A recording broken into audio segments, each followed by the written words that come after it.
Saudara-saudariku yang terkasih dimanapun Anda berada, tadi kita mendengarkan bersama dalam bacaan Injil, seruan, kami telah melihat Tuhan. Saudara-saudari, inilah seruan yang disampaikan para murid yang telah berjumpa dengan Kristus yang telah bangkit. Seruan ini sungguh menjadi ajakan, menjadi undangan bagi banyak orang untuk mengalami Tuhan di dalam kehidupan dan percaya akan kehadirannya. Memang pada awalnya, seruan para murid yang telah melihat dan mengalami Kristus yang bangkit kepada rekannya, kepada Rasul Thomas, yang belum melihat, yang belum mengalami Tuhan yang bangkit. Sehingga Rasul Thomas memang belum percaya bahwa Dia yang mulia itu hadir. Kendati sesudahnya Thomas kemudian bertumbuh dalam keyakinan dan akhirnya berseru, "Ya Tuhanku dan Allahku." Suatu pernyataan iman. Saudara-saudari, mari kita juga perhatikan ada tuntutan yang menarik dari Thomas, dari Rasul Thomas yang patut kita renungkan ketika dia mengatakan bahwa aku tidak percaya kalau aku tidak melihat. Thomas menuntut bukti yang sebenarnya kalau kita renungkan lebih dalam menjadi suatu tuntutan yang juga dialamatkan bagi pernyataan iman yang diungkapkan oleh setiap orang Kristiani, setiap orang Katolik.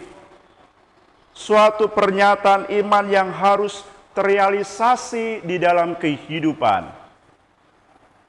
Sebelum aku melihat bekas paku pada tangannya, sebelum aku menaruh jariku ke dalam bekas paku itu, dan menaruh tanganku ke dalam lambungnya, aku sama sekali tidak akan percaya. Mewartakan dan menghadirkan Tuhan di dunia adalah jawaban. Apakah dunia bisa melihat dalam hidup setiap orang Katolik, dalam hidup kita, jejak-jejak kerahiman ilahi, kerahiman Tuhan, Allah yang mencintai, yang berbelas kasih. Dan itulah yang kita rayakan pada hari Minggu Paskah kedua ini, Minggu Kerahiman Ilahi. Tangan Tuhan yang bekerja lewat kita untuk mengulurkan bantuan bagi sesama yang membutuhkan makanan baik bagi dirinya sendiri maupun keluarganya. Suara Tuhan yang bekerja lewat kita sehingga kita memiliki hati yang peka dan kemudian berinisiatif tanpa harus menunggu jeritan orang yang membutuhkan pertolongan. Baru-baru ini ada suatu yang viral.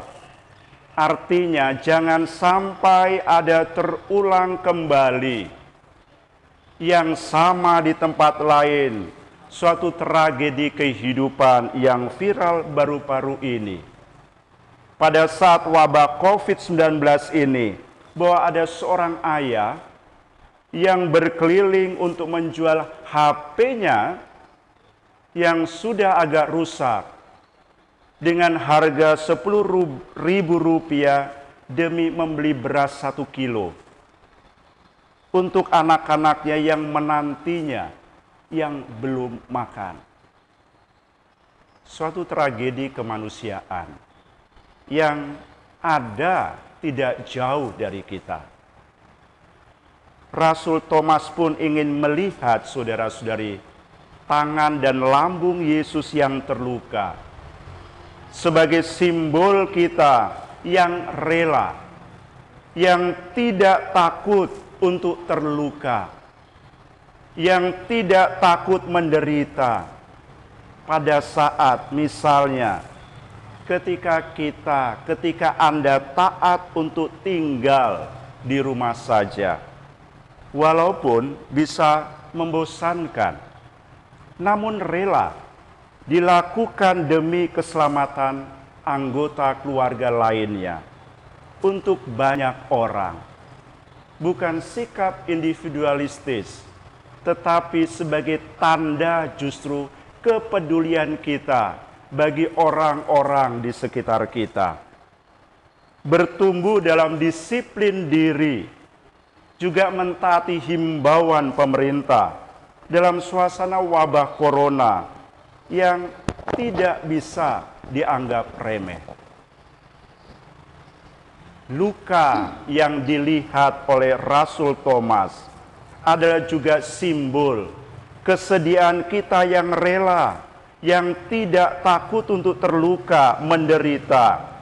Kalau kita alami, kita disalah mengerti, tidak diakui, bahkan ditolak, padahal sedang mengupayakan, sedang memperjuangkan yang baik dan benar. Luka pada saat Anda melayani, namun tidak dihargai atau diabaikan. Bahkan kalau itu pun berasal dari orang-orang yang terdekat dengan kita. Undangannya adalah jangan kecil hati, jangan lelah hati, jangan kemudian menjadi mundur dan putus asa. Saudara-saudari, jejak-jejak luka Yesus yang dilihat Thomas adalah jejak-jejak penderitaan, jejak-jejak luka bagi siapapun yang rela menderita, yang berkorban demi keselamatan banyak orang.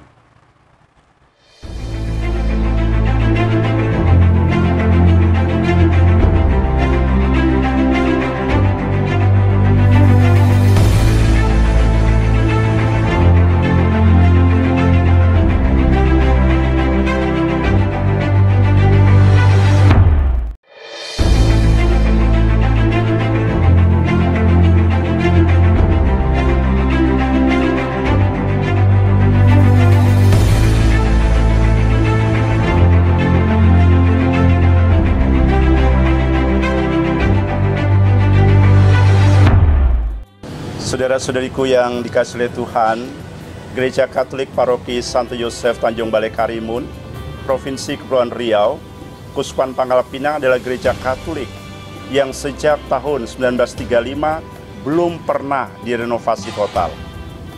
Gereja Katolik Paroki Santo Yosef adalah salah satu gereja tertua di Kabupaten Karimun. Berdiri dan diresmikan sejak 18 Mei 1935. Di saat Pastor Angelmund Trom, SSCC, mulai menetap di Tanjung Balai dan menangani umat di Pulau Karimun dan pulau-pulau sekitarnya, yaitu Sugihbawah, Kundur, dan juga Ketaman atau Indragiri. Jemaat mula-mula adalah nelayan dari suku Tionghoa dan suku asli atau suku laut. Di 4 kecamatan di Kabupaten Karimun, yaitu Kecamatan Karimun, Kecamatan Tebing, Kecamatan Meral, dan Kecamatan Meral Barat, hanya ada 2 gereja Katolik. Yang pertama, Gereja Hati Kudus Yesus Sebati dengan kapasitas 600 orang dan jemaat sekitar 800 orang. Dan Gereja Katolik Paroki Santo Yosef dengan kapasitas 100 orang, sementara jemaat sekitar 700 orang. Sehingga jemaat beribadah hingga ke areal atap tambahan di samping gereja, di area parkiran, di sekitar tembok hingga keluar pagar tanpa atap, yang pada saat hujan maka jemaat akan berlarian dan beribadah dengan berdiri dan tanpa keteraturan. Dan jika hari panas, maka jemaat, terutama anak-anak kecil, akan kepanasan Ditambah lagi kebisingan karena gereja Katolik tepat di pinggir jalan raya. Dan saat ini telah terbit izin membangun bangunan Gereja Katolik Paroki Santo Yosef atau IMB yang terbit tanggal 2 Oktober 2019 oleh Bupati Karimun. Saudara-saudariku yang terkasih dalam Tuhan, mari bantu kami dengan memberikan donasi ke rekening BCA atas nama Panitia Pembangunan Gereja Katolik Santo Yosef Tanjung Balai Karimun seperti yang tertera di bawah ini. Untuk informasi selengkapnya, silakan Anda kunjungi website paroki kami di www.paroki.stjosephtanjungbalai.id. Terima kasih atas segala perhatian Anda semua. Terima kasih atas segala kemurahan hati Anda untuk memberikan perhatian dan donasi untuk Gereja Paroki Santo Yosef.